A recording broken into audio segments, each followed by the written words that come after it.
आता पाहूया टॉप 9 मोठ्या राजकीय बातम्या। 15 दिवसांनंतर महायुती राहणार नाही। अधिवेशनात निधी वाटप झाल्यानंतर तिन्ही पक्ष वेगळे होतील, रोहित पवारांचा दावा। तर भाजप 200 जागा लढणार, रोहित पवारांचं वक्तव्य। मुख्यमंत्री पदासाठी जयंत पाटील, अनिल देशमुख यांच्यासारखे अनुभवी नेते आमच्या पक्षात आहेत, आमदार रोहित पवारांचं वक्तव्य।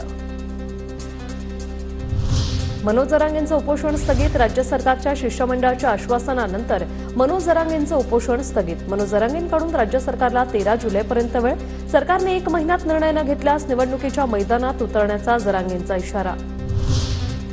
मनोज जरांगे यांनी विधानसभा निवडणूक लढवावी, त्यांच्या 60 ते 70 जागा येतील, उद्रेक होण्यापूर्वी सरकारने निर्णय घ्यावा, बच्चू कडू यांचं मत।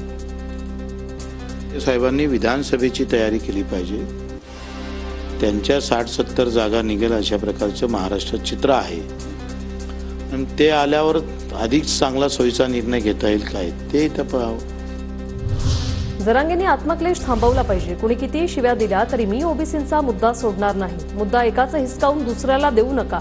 छगन भुजबळांकडून पुन्हा भूमिका स्पष्ट। सुद्धा जे आहे काय ते उपोषण वगैरे करून जे आहे आत्मक्लेश थांबवायला पाहिजे आणि सरकार जर त्याच्यावर विचार करत आहे। उद्धव ठाकरेंना मिळालेली मतं मराठी नाहीत, मवियाला मोदींविरोधातून मतदान झालं, मनसे बैठकीत राज ठाकरेंचं विधान। बाळासाहेबांना तुमच्या आणि उद्धव ठाकरेंच्या राजकारणात आणू नका, अमित शहांना सांगितलं होतं, मनसे पदाधिकाऱ्यांच्या बैठकीत राज ठाकरेंची माहिती। 40 आमदार फुटले तिथपर्यंत ठीक होतं, पण शिवसेना पक्ष आणि चिन्ह काढून घेतलेलं लोकांना पटलं नाही, राज ठाकरे यांचं वक्तव्य।